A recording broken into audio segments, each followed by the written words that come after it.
Welcome back to Stitch and Bear Time. This month we're making the full bloom quilt block.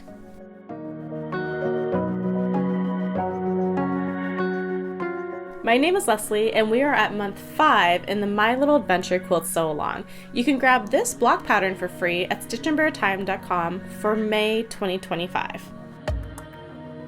Now for month 5, we are going to be making 6 full bloom quilt blocks. I know that's a change from what we've been doing so far in the sew along. From here on out, every block that I release, we're going to make multiple of them. And I promise in a month you have enough time to make 6 of these, so it's going to be okay. Now the fun part is you get to use different prints, different colors, so really play around with your fabrics. This is where you can really have fun. We are going to be doing a lot of stitch and flip for this quilt block, and we've already done that before in the sew along, so it shouldn't be anything new.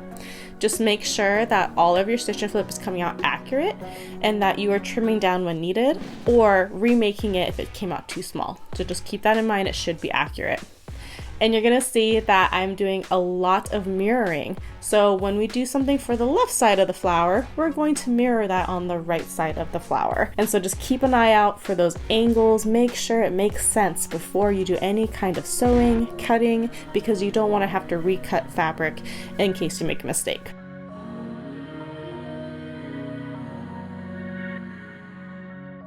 Now that we have the top part of our flower all sewn together and all of our angles look right, we're going to make 2 half square triangles, and I'm going to use the 2 at a time method that is explained in detail on the very last page of the pattern.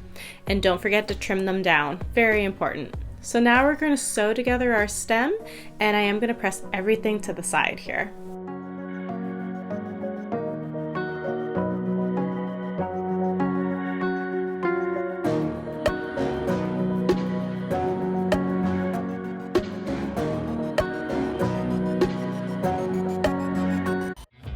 And that is a finished quilt block. Thank you so much for watching. I hope you're sewing along. If you'd like the entire pattern for the My Little Adventure Quilt, check out stitchandbeardesigns.com for purchase. I'll see you guys all next month, June 4th, for the tinier version of this block. Bye!